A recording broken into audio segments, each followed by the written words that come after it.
Your marriage is failing, and it's not because you don't love each other. It's not because you don't communicate enough, or because you need more date nights, or because one of you isn't trying hard enough.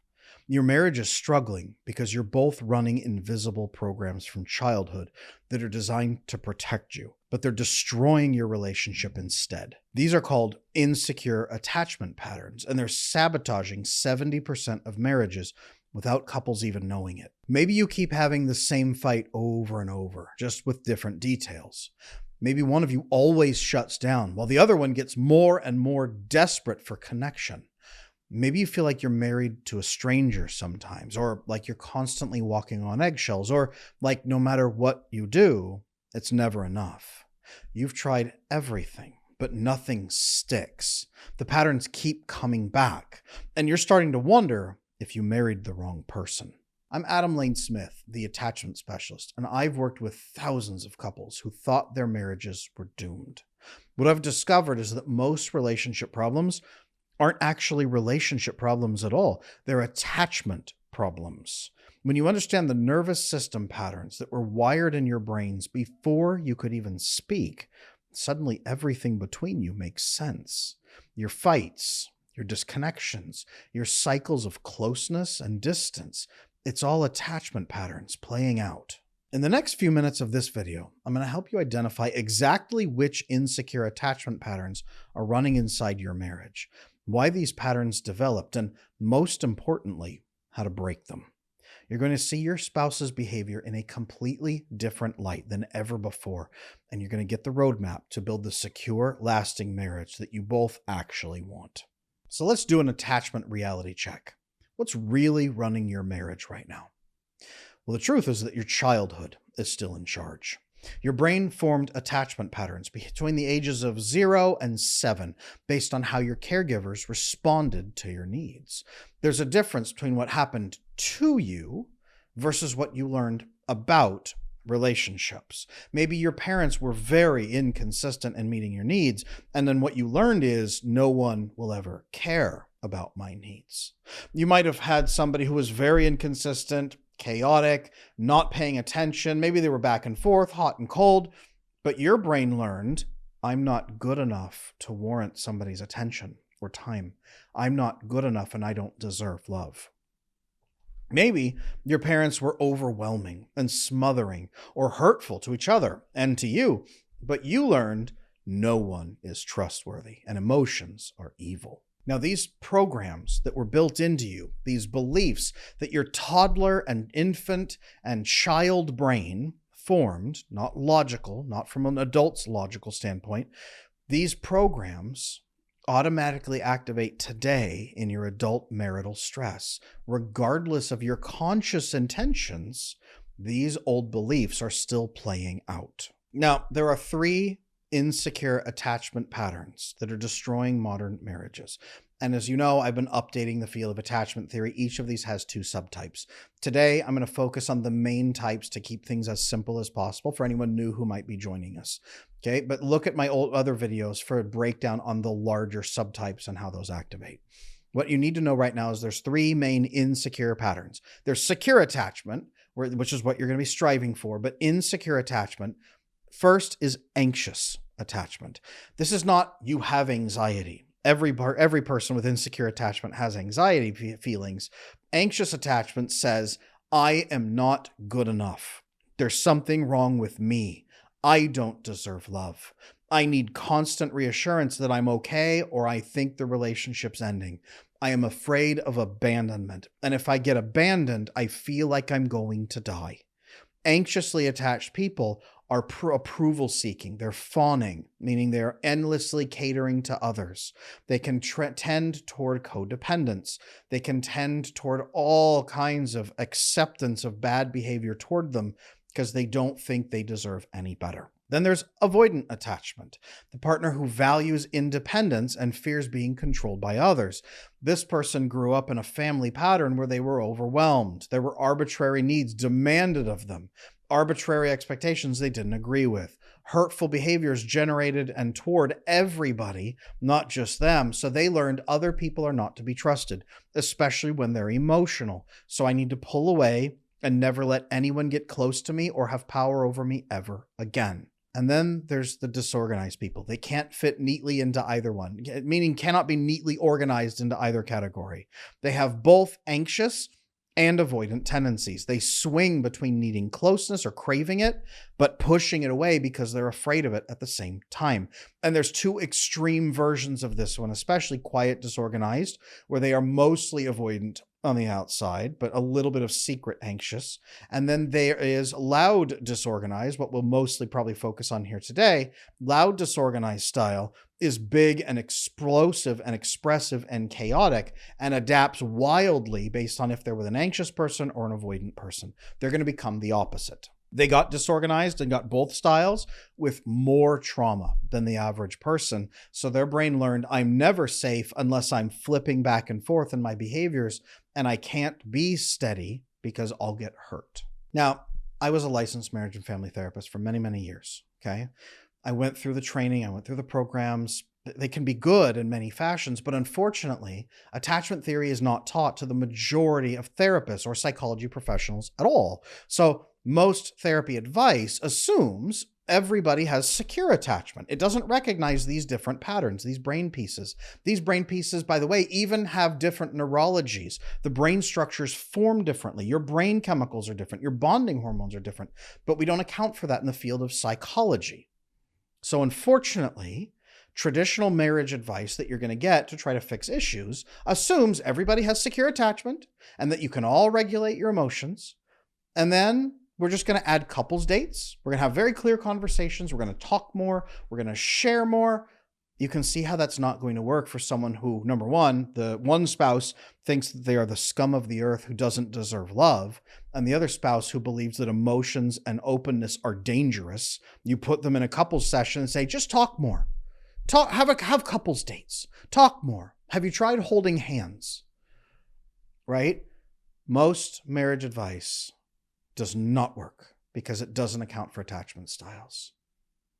Just communicate better doesn't work when one person's nervous system shuts down when communicating.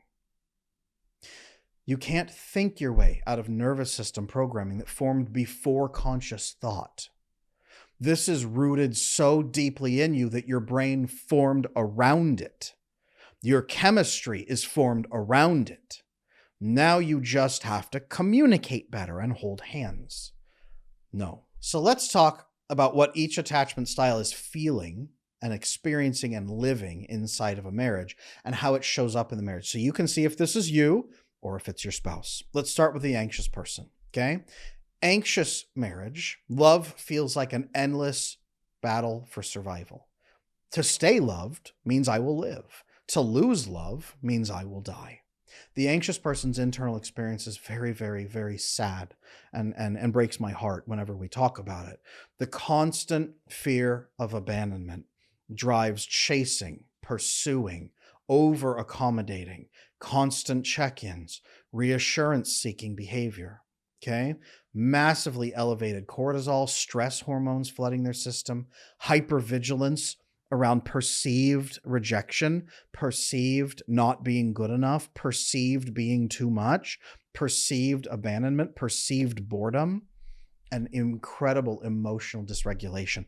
The prefrontal cortex of the anxious person actually doesn't develop properly to self-regulate their own emotions. Their only instinct then and their only option is to go find someone, make them really happy, get a payoff, a jackpot of feeling good like the person gives them attention, and then feel safe because someone gave them attention for a moment. And then it wears off and they're stressed again and now they need to do it again. It is a constant addiction that you can't drop because you're afraid you will die if you do. So telling them, just calm down. Just stop being needy. Take care of yourself. Don't worry about it. Stop having those thoughts. Their nervous system doesn't allow that. It reads distance and disconnection as life-threatening. So just stop doing that. It's never going to work. I get asked all the time, what is my attachment style? What is my attachment style? What is my attachment style? So I have finally launched the attachment assessment. This is not a short quiz that just spits out an answer after 3 seconds. This is a thorough, in-depth, science-backed assessment. Check it out on my website, adamlanesmith.com, and learn your attachment style, the severity of what you're dealing with, and some next steps you can take right now to build very secure attachment. Now, anxious attachment shows up interestingly in marriage. Okay, there's behaviors you should be tracking. Number one is excessively texting, especially like they text and they don't get a response. So they wait and they wait and they wait. And then they text again and they didn't get a response. They start texting more and more and more. And then they apologize. Please, I'm sorry, I'm texting so much. I'm sorry, I'm bothering you. And then spam and spam and spam. Over communicating, over explaining, trying to spin the narrative, not in a manipulative, exploitative way, but in a way that says, don't leave me. A need for constant verbal affirmation that things are okay. We're not in danger. You're not mad at me. You don't hate me. You're not leaving me. I'm not too much. Fear of conflict. Anytime there's any kind of a conflict at all, of any level, it leads to people pleasing. My only power is to make people happy so they don't leave me. So I'll give you anything. Never having needs. Never having boundaries. Giving, over functioning. Now there's specific triggers for this especially. When the partner seems distant, the other spouse seems distant. Fear, I'm in danger. Changes in routine. Why did that change? What's going to happen next? What if I can't get my needs met? Perceived criticism or perceived rejection. You're mad at me, right? It's all over. Hey babe, how's the dinner I made? It's pretty good. It's only pretty good? Oh no, it's over. Like that's the feeling. That's the nervous system. So there's escalation patterns as well. The more anxious you get, the more you begin chasing, needing approval, which often then, if you're with a partner who has an insecure attachment style, and the vast majority of people with anxious attachment are with avoidant partners or disorganized partners, we'll talk about that, but it triggers their withdrawal because you're chasing somebody with your emotional needs and you look stressed out and freaked out and they don't get what you're doing. So it activates their fear. We'll talk about that. And they begin to run away and escape, which, by the way, loops back around because now someone's running from you and I'm not good enough and you see it. I need to convince you I am at any cost. Now let's talk about the cost to the marriage. The anxious partner's emotional intensity can overwhelm a spouse's nervous system. People should be self-regulating about 70% of their own nervous system, about 10 to 15% with a partner, and about 15 or 20% with family and friends. Total 100%, obviously. So partner should be bringing in probably 10%, maybe 15 max. Okay? The anxiously attached person never learned to self-regulate, and that prefrontal cortex area is not active. It didn't really form properly. So now they're seeking about 50% of self-regulation with a partner. Assuming they do their maximum of 50% of their own, they're still at 50% dysregulated, craving 50% from probably one human being. They don't have a wide array of family friend networks that are bringing in healthy attachment and healthy oxytocin bonding, the bonding hormone that rewards them. So they're overwhelming their spouse. Their fear-based behaviors are actually creating the very conditions for the abandonment that they're trying to prevent. They're also exhausted.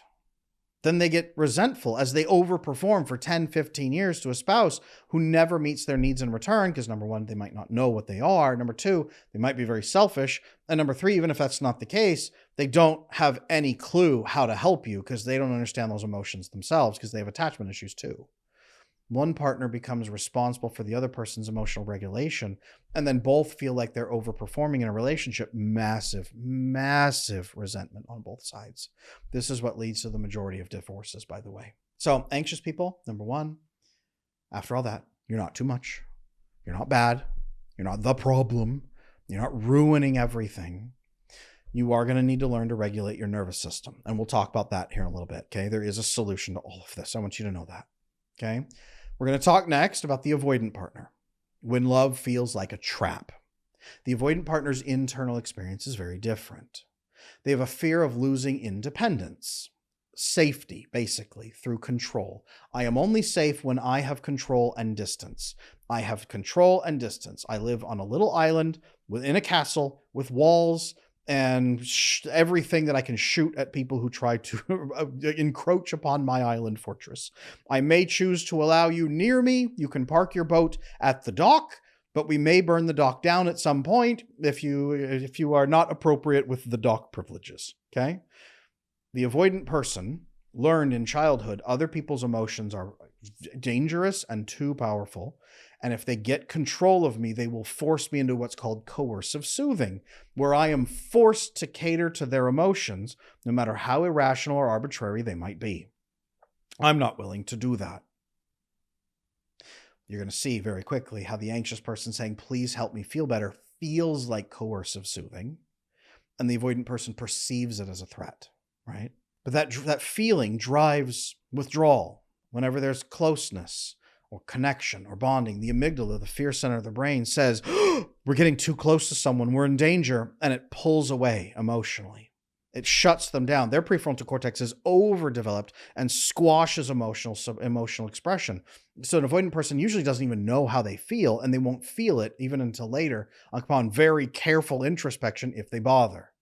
It fosters extreme self-reliance. Instead of 70% self-regulation and 30% with other family partner, 99% self-regulation, a begrudging 1% occasionally. Their nervous system is hyper-vigilant to any being controlled, being overwhelmed, having expectations, people emotionally flooding them. A lot of times, avoidant people are called emotionally unavailable. And that's not true. I would say they're emotionally protective. Now, there's definitely some who are hurtful and more manipulative. That's the manipulative avoidant subtype. We're talking about the ethical avoidant subtype, the majority of them, who are emotionally protective of themselves, and their brain shuts down emotional expression. So they're afraid of emotional connection. Now, an avoidant pattern shows up very distinctly in marriage. They often have minimal emotional expression or emotional sharing. They might intellectualize things if they share, but not personal. They don't share personals. They don't share emotions and emotional content, very low emotional intimacy. They have an overdeveloped extreme need for space and independence, especially when they're stressed. They don't solve problems with people. They pull away and solve problems alone.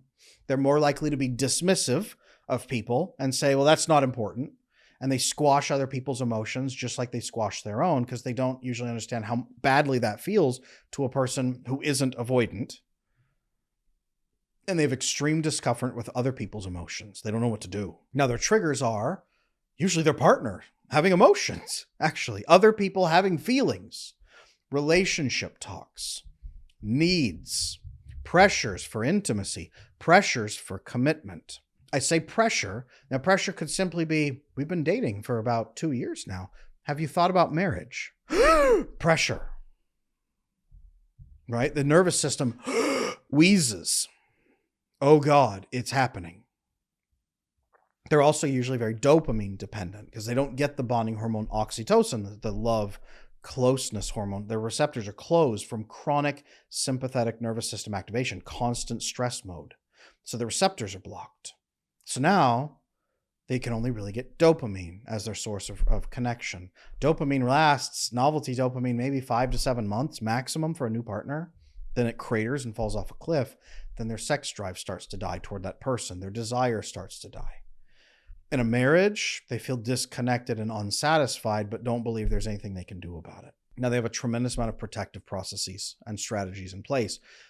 They have a very logical, intellectual approach, meaning almost reptilian and mechanical, to emotional situations. They physically withdraw their presence if something goes too emotional. They focus on tasks over feelings. They don't understand emotional connection. And they can look really unkind and brutal to other people. Sometimes they can be unkind and brutal to other people as well. Now, an avoidant person, unfortunately, brings a tremendous amount of damage to the marriage also. Their avoidant withdrawal at every moment of emotional connection doesn't just damage anxiously attached people. It inspires real fear of abandonment and loss in everybody. People feel rejected and sad at feeling love yanked away from them at the moment of it feeling the best. Their self-protection creates emotional starvation in their spouse and in their children. They don't understand emotional starvation because they don't have emotional connection with anybody. They're always starved. That's the sad thing, is avoidant people exist in a constant state of emotional starvation that they think is normal. So they don't understand how agonizing it is in other people. Their partners usually feel rejected, unimportant, or like they're married to a stranger. A lot of times they come to me and say, I don't understand what I did wrong to make them do this to me. And it makes the anxious tendencies worse because the anxious partner just collapses into self-blame and hatred. Now, if you're recognizing your marriage and these patterns, you are not alone. And more importantly, you're not stuck.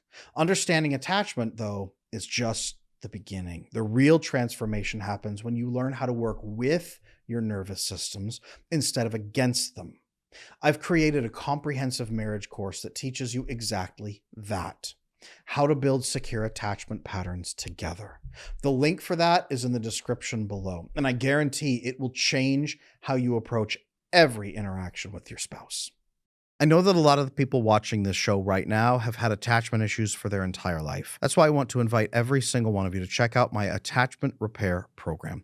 It just might be the jump that you need to go from insecurely attached and lonely and frustrated to fully secure, connected, and bonded in a great relationship like nothing you've ever felt before. Check out my website, adamlanesmith.com, for the attachment repair program. Now, we've danced around the disorganized group here, and a lot of you here on this channel, I know from the comment sections, you guys, a lot of you are disorganized. Totally feel you. No shame, no blame. Let's talk about that. Disorganized marriage is when love feels chaotic. The disorganized partner usually has a war going on inside them, whether they're quiet disorganized or loud disorganized. They are simultaneously craving connection with other humans. They are emotionally starved at all times, but they are petrified of true intimacy because they don't believe they're worthy of love. And they also don't believe anyone else will ever be truly fair to them or treat them with kindness. I'm exposed and vulnerable. I'm going to get hurt. I'd rather be emotionally starved all the time. The quiet, disorganized person leans into emotional starvation as a way of life. The loud, disorganized person says, I can't, it's too much. So they are diving headfirst into relationships over and over and over, and then pulling away and diving, pulling away, endlessly hurting themselves and other people. They're not bad. It's chaotic and agonizing for everybody involved. The nervous system chaos is extreme. You've got fight, flight, fawn, and freeze activated almost all at once every time the emotions get intense. This goes back to their childhood experiences of inconsistent and frightening caregivers. Your caregivers were not only inconsistent, but terrifying. You were terrified of your caregivers, even at times when you loved them and felt close to them. That was even more terrifying because then they would use that and hurt you or let you down, disappoint you, weaponize it against you. Okay? Massive trauma in the past history of people with disorganized attachment style. And their brain thinks that's normal behavior for relationships, so it expects trauma and abuse in their life. Now, people with the disorganized pattern, they want closeness, but they reject it harder than anybody you've ever seen on the planet. They want trust and connection, but conflict drives them insane. To insanity, actual insanity for a moment. Their chemistry just launches and everything turns off except that survival instinct because they feel close and loved. They can be so loving and so rejecting in the same conversation. The quiet, disorganized person won't have any idea they're doing it. The loud, disorganized person will be doing it and trapped inside their own head screaming, why am I doing this? Watching themselves sabotage their relationship. The confusion this creates for them is extreme, and for their partner, who never knows which version of the person they're going to get that day. Quiet, disorganized is hardest to recognize. It's been invisible for the whole field of psychology. Loud, disorganized is hard to recognize because they're constantly one pattern, usually, but they can flip back and forth. It often looks like incredible passion from the loud, disorganized style, incredible passion or incredible intensity early in the relationships. And then here's where it splits. The quiet, disorganized person will then flip as they begin getting emotionally bonded. They'll flip into a very mechanical maintenance mode of just lock down and maintain the relationship with purely anxious behaviors. And the loud disorganized will overbond and be extreme and then flip wildly back and forth between avoidant, run away, anxious, approval seek, avoidant, run away, anxious, approval seek, till they tear the relationship apart. Okay? This can be misdiagnosed, the loud one especially, as bipolar disorder, personality disorders. I've even seen quiet disorganized be misdiagnosed as personality disorders. Okay? It's actually a nervous system adaptation to early childhood chaos or trauma. That's what this is. Now I'm going to talk about how some of these patterns fit together differently so you can see if one of these matches your marriage. I recommend you listen to all of them in case one of them feels better than the other ones, feels more accurate, but listen to all of them. Now, anxious and anxious, occasionally I get a question on that. It is so exceedingly rare to have two truly anxious people paired together. It almost doesn't happen, okay? Anxious with a loud disorganized who tends anxious, maybe. We'll talk about that in a moment. But two truly anxious people are both sitting there waiting for someone to give them connection and love, like two flowers sitting side by side waiting to be pollinated. It almost doesn't ever happen. It's exceedingly rare, okay? I'm sure I'll get plenty of comments about people saying that's your pattern. Okay, but it's massively, exceedingly rare. Okay, to recognize this, they're both looking for chronic connection. They usually both maybe get together temporarily or for a period of time to nurture each other's needs and sort of make each other feel better.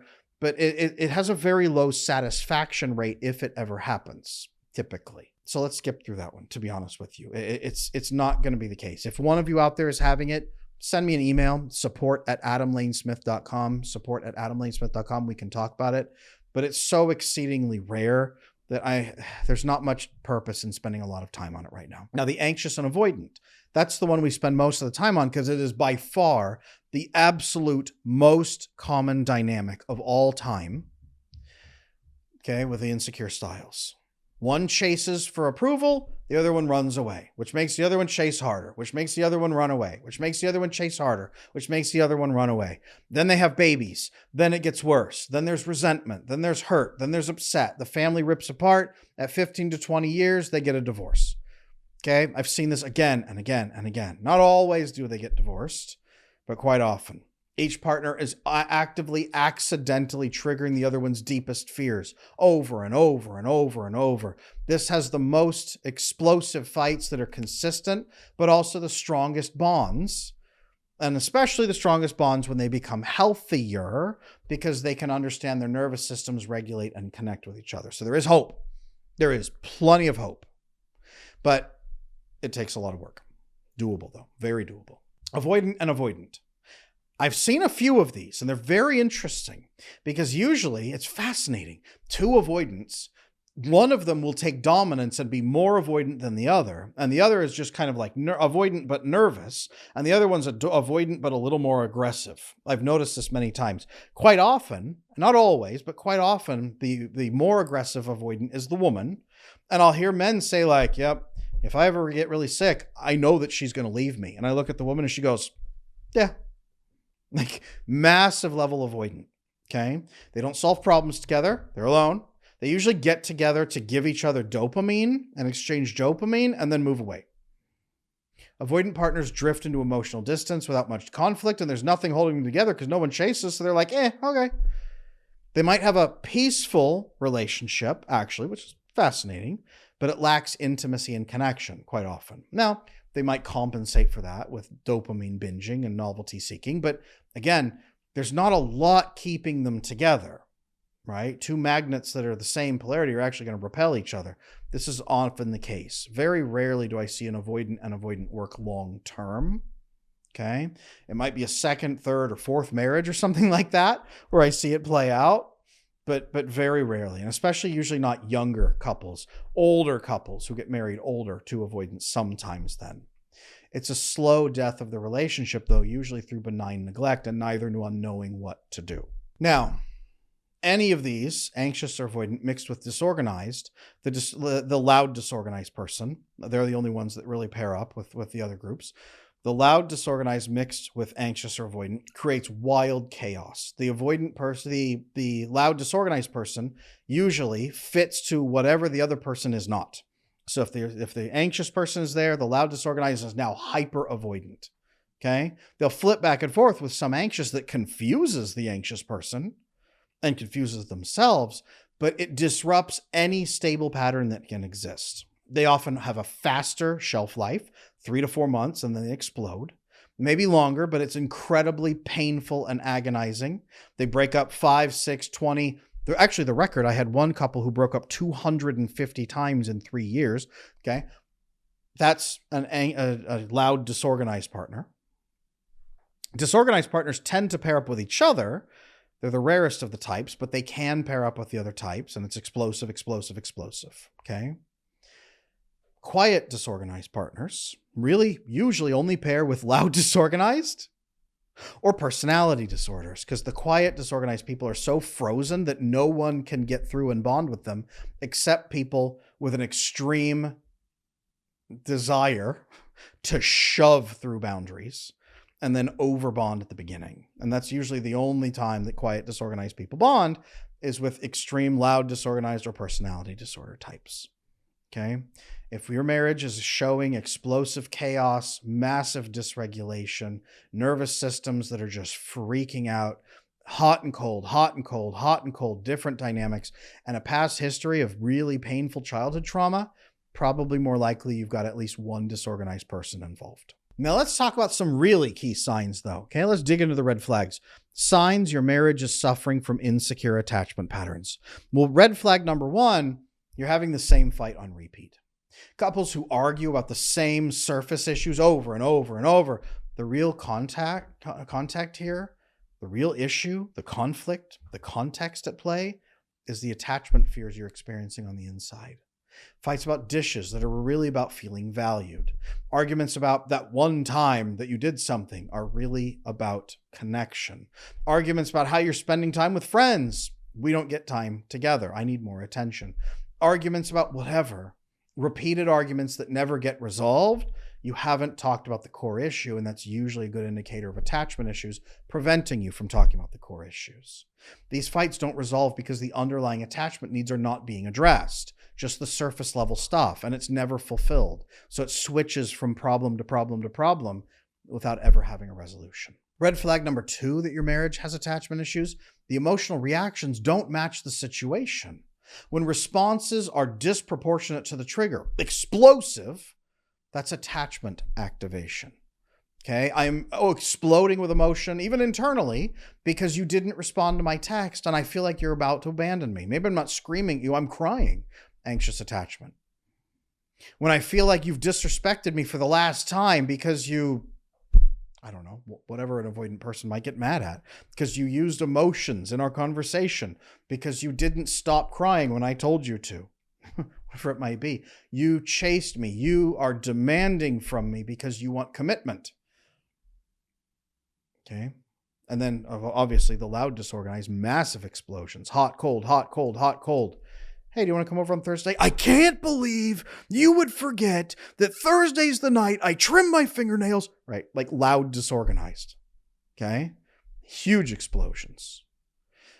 The partner comes home late. Abandonment panic. Partner wants to talk. Feeling trapped. Okay, the big ones. Those reactions indicate an attachment issue is underneath. Number 3, red flag, that your marriage is probably having attachment issues. Feeling like strangers sometimes, despite years together. You know them generally, the negatives especially, but you don't really know their heart, their desires, their goals, their hopes. The emotional distance that grows when attachment needs aren't met. Some couples can function on a practical sense, but have no emotional intimacy or connection whatsoever. Again, emotional starvation becomes normal. The avoidant person is setting the tone for emotional starvation in the relationship. This is a slow erosion or just lack of oxytocin and vasopressin bonding hormones. Both are mandatory for a fulfilling relationship and for long-term safety and connection in a relationship as well. You have to feel intimate and connected as a couple to really make this work, and especially if you want to raise healthy children. And red flag number 4, that your marriage is probably having attachment issues, is one partner does all the emotional work. And probably each partner feels they are doing all the emotional labor in the relationship. One person or each person is feeling like they are managing the relationship alone, and especially feeling like the other person just disconnects or doesn't care. This creates overwhelming resentment and eventually emotional burnout and even contempt. And contempt is the number one predictor of divorce. This imbalance reinforces insecure attachment patterns in each of you and confirms your worst fears are true. And if you have children, it creates attachment issues in them as they watch you living in this. They grow up in it. They're emotionally starved. They're part of this battle. They get insecure attachment too. That's how it's handed down. Okay, so we've talked a lot about the problems. I love talking about solutions. Let's talk about what to do right now. A couple of steps, what you can do if your marriage is experiencing attachment issues. First thing, mandatory nervous system awareness. Both partners need to recognize when their attachment systems are activated. Okay, when am I feeling stressed? When am I feeling most not like myself? When am I feeling irrational? When am I feeling angry? When am I feeling stressed? Go through this video, look at your triggers, look and see which patterns are you, learn about it. I have attachment guides for this as well as on my website, adamlanesmith.com. Learn about your patterns. If you need an attachment quiz to find your style, adamlanesmith.com. I have an attachment quiz on there as well to find your style. Go check that out. But you need to learn about your systems and what they're doing. If you had any other issue that made you different, you would research it. Learn about your attachment patterns and how you connect to humans. Awareness must come before change. Otherwise, you're just mindlessly hoping, but you're really actually being secretly controlled. Learn what's really happening, okay? Step 1, nervous system awareness for everybody involved. Step 2, create a sense of safety for both attachment styles. To do this, there are 6 pillars of a secure marriage. A secure marriage is a safe marriage. Now, if you're insecurely attached, you can still and must create a safe, secure relationship. This is mandatory that the relationship be secure so that each of you can become more secure together. We'll talk about that in a moment. But there are 6 core pillars of a secure marriage that you must be building. Emotional safety. Feeling like you can say and express things and the other person won't explode. They'll ask questions and seek to understand. You are safe to express your emotions. Trust that the other person has your best interests at heart and will not be acting against you. Respect, knowing that both of you actually believe the other person is an intelligent human being who is capable of conversation and deserves human dignity. Communication, being able to verbally, explicitly, measurably communicate effectively to the other human so they know what you're thinking and feeling and you can build solutions together. Physical and emotional intimacy, both must be present. Emotional intimacy usually precedes physical. It should, but physical is often rejected and said not important. No, it's absolutely mandatory. Physical and emotional intimacy, mandatory. I have to say that, guys. I'm looking like confused and cautious because I'm trying to explain how to say this quickly for people who are out there right now screaming at me through the screen. Adam, you don't understand. He's a jerk. He doesn't deserve to touch you. No, I understand. Emotional and physical intimacy are mandatory in a relationship, okay? Now, they both have to be present. And remember, I said emotional safety first. That has to be present too. The last piece is constant renewal. Constantly renewing your marriage. At all times, renewing, investigating, learning, being curious, growing, bonding. Constantly. All interactions that you have need to be built around these pillars in mind so that you don't trigger either partner's core fears. All the core fears come to these pillars right here. These 6 pillars lined up in a row. You have to build this. Okay? Marriage depends on it. Now, after that, and part of that, you have to build communication strategies that work with your nervous system. Okay? Communicating with respect. communicating that builds emotional intimacy, calming enough so that everybody feels safe because no one's going to explode and rupture. That's only possible when both nervous systems are calm, by the way. And you can only build trust and respect and communicate effectively and build real emotional intimacy that fosters deep physical connection and then constantly renew. You can only do that when you are communicating from a calm, regulated nervous system. That's why all of that comes first. You have to build this together and be communicating with respect and emotional safety. And finally, step 3, as you build those 6 pillars and engage with them, you build new neural pathways together. Repeated secure interactions rewire the brain and change your attachment style. So you go from anxious or avoidant or disorganized through the secure bond. You each repair yourself. You don't fix each other. You repair yourself through the secure bond that you experience. Those rewirings take steps in stages. At first, it's halting, it's confused, you're not sure, it begins to feel better. Then you have a setback, then you fix the setback, then you trust each other more, and then you say, wow, this feels good. I'm so confused though. And you build it together. It takes place in stages. The emotional intimacy comes back first. Then the physical intimacy comes back. The receptors for oxytocin bonding begins to shift over time as you experience more and more. So your capacity for love and bonding grows over a lifetime of continuous improvement and bonding and effort. You have an incredible, extremely rich, fulfilling marriage that other people look at and say, how did they do that? They must have gotten really lucky in picking a soulmate. No, it was continuous effort, continuous renewal, and all those pillars put together, rewiring and loving. Now, the process of really building this looks like about 4 to 6 months. Not 6 months and then I'm happy. Not 6 months of hating each other. Not 4 months of hating each other and then, okay, 2 months of, no. Continuous growth bonding until I could call a couple fully securely bonded, 4 to 6 months. 4 to 6 months of consistently doing this before I can put a couple together and say, you are securely bonded, and look at your attachment styles as you've become more secure. But that has to be consistent, steady effort of actually building this together. Now, once you build a secure marriage, it's incredible. Conflicts actually resolve completely. You find the needs that are underneath it and say, okay, well, but what's this really about? Let me really help you. What's the real problem here? It's not the dishes, babe. Like, what is it? What's going on? And you actually resolve the real issue and feel loved and safe. And then the fight stops. No more cycling. Emotional intimacy and closeness without either one of you feeling overwhelmed or not good enough. You both just feel happy and relaxed and engaged. Individual growth together where you're both growing, supported by each other's growth for a strong partnership where you thrive as you're both growing. Formerly insecure couples building strong, loving marriages that then helps them repair their styles and become secure everywhere else in their life, at work, family, friends. So now your marriage is fueling a renaissance in your life.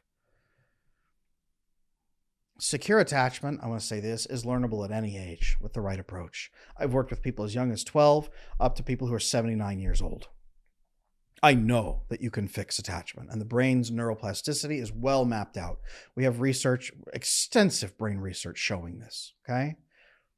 You can remake your attachment and your marriage at any age. So I think it's time to get started. Here's what I want you to take from this video today. Your marriage isn't failing because you're incompatible or because you don't love each other enough. It's struggling because you're both operating from attachment patterns that developed when you were children, scared children, hurt children, patterns designed to keep you safe in your family of origin, but that now create chaos and hurt in your adult relationships. The most important thing to understand here today is that insecure attachment is not a life sentence. It's not doom. Your nervous system can learn new patterns. You can rewire your brain for secure attachment. We call that remade secure. But it requires understanding the neuroscience, having the right strategies, and being patient with the process. Now, your marriage does not have to stay stuck in these patterns. I've created a step-by-step system that's already helped thousands of couples break free from insecure attachment cycles and build the secure, lasting love that they've always wanted. So when you're ready to stop letting childhood patterns control your adult relationships, click the link below in the description to get access to the complete marriage course that we've been building for months over here with my team. This is the same approach that saved thousands of marriages that therapists said were hopeless. Your relationship deserves this chance. Now, you can't change your childhood, but you can change how your marriage is interacting with your memories and your desires. The patterns that were survival mechanisms for a 5-year-old you don't have to control your adult marriage today or your family. When you change those patterns, you can change your love story forever. I'm Adam Lane Smith, the attachment specialist. I'm here to help. Drop me a line at support@adamlanesmith.com. If you have any questions, make sure you check out the course in the description below. Please like, comment, subscribe, and come back for the next video. I'll see you there.